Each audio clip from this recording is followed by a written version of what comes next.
Assalamualaikum warahmatullahi wabarakatuh. Halo, bagaimana kabar kalian? Semoga baik ya. Perkenalkan, nama aku Dewi Ayu Andini, biasa dipanggil Ayu. Sesuai dengan judul video, kali ini aku akan membahas tentang bagaimana inner child mempengaruhi tumbuh kembang seseorang. Pertama-tama, ayo simak penjelasan tentang perkembangan anak usia dini. Masa anak usia dini itu berkisar pada 0 sampai 6 tahun. Masa ini seringkali disebut sebagai golden age atau masa keemasan. Ada yang tahu kenapa disebut masa keemasan?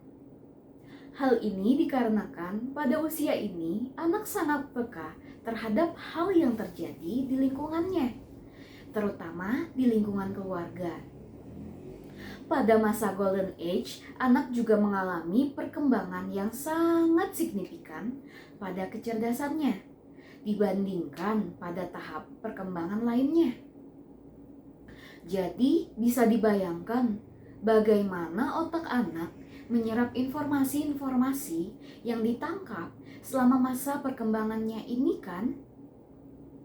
Otak anak dapat menyerap informasi dengan mudah sehingga informasi sekecil apapun dapat terekam pada otak anak tersebut.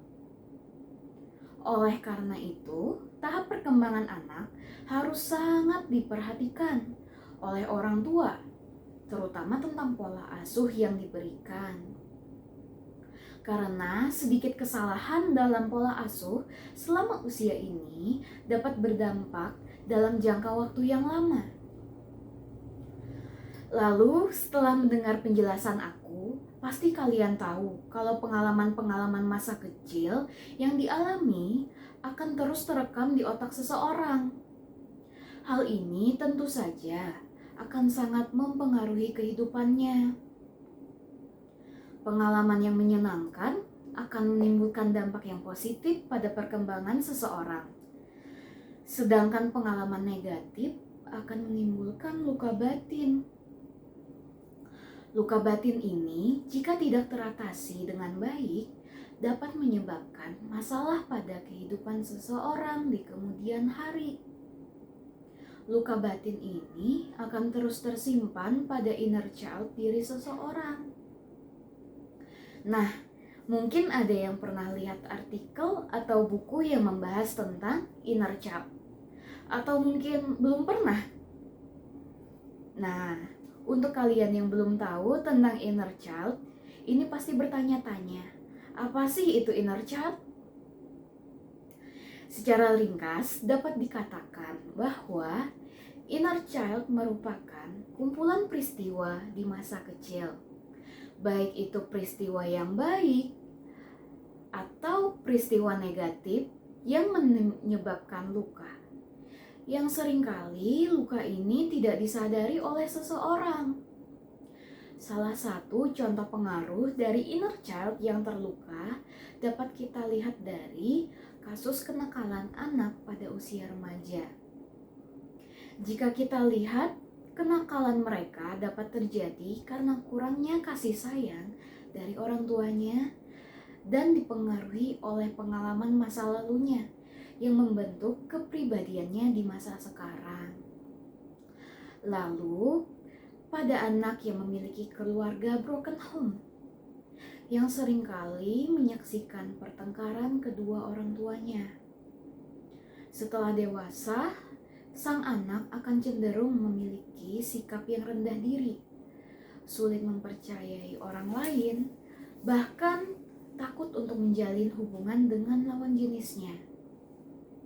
Hal ini disebabkan oleh luka batin yang ada pada dirinya, sehingga hal ini mempengaruhi bagaimana ia bertindak. Perilaku ini adalah bentuk defense atau pertahanan terhadap sesuatu yang ia anggap berbahaya.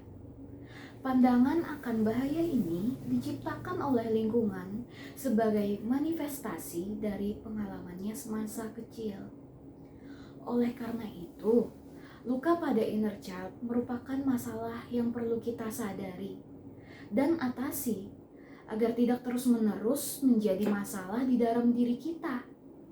Karena pada kemudian hari, kita akan menjadi orang dewasa yang harus bisa bertanggung jawab akan diri kita sendiri dan perlakuan kita terhadap orang sekitar. Ada beberapa cara yang bisa kita lakukan untuk menyembuhkan inner child yang terluka, menurut Rebecca Meliani Simbiring. Yang pertama, dengan menulis. Dengan menulis kita bisa menuangkan rasa sakit dan kenangan buruk yang kita alami, sehingga dapat membantu kita untuk mencurahkan emosi-emosi negatif yang terpendam dalam diri kita. Yang kedua, membuka diri. Kita perlu membuka diri kita terhadap hal-hal yang baru yang akan kita sadari dari masa lalu, agar kita dapat berproses untuk sembuh. Lalu yang terakhir, kita bisa melakukan proses memaafkan diri kita melalui self-talk, yaitu dengan cara mengatakan maaf pada diri kita karena telah memendam emosi negatif tanpa berusaha menyembuhkannya. Katakanlah maaf karena kita mengabaikannya dan mencoba melupakannya. Dan ucapkan terima kasih atas segala kehidupan yang kita miliki, termasuk inner child kita yang telah bertahan dari luka-luka yang pernah ada pada diri kita.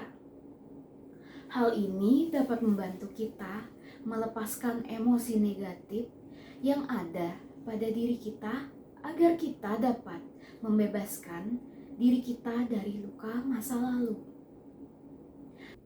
Seperti yang dikatakan Louis Benedictus Simedes, memaafkan tidak menghapus masa lalu yang pahit. Memori yang telah disembuhkan bukanlah memori yang terhapus. Sebaliknya, memaafkan apa yang tidak dapat kita lupakan, menciptakan cara baru untuk mengingat hal tersebut. Kita mengubah ingatan akan masa lalu kita menjadi sebuah harapan untuk masa depan kita. Sekian dan sampai jumpa di lain kesempatan. Wassalamualaikum warahmatullahi wabarakatuh.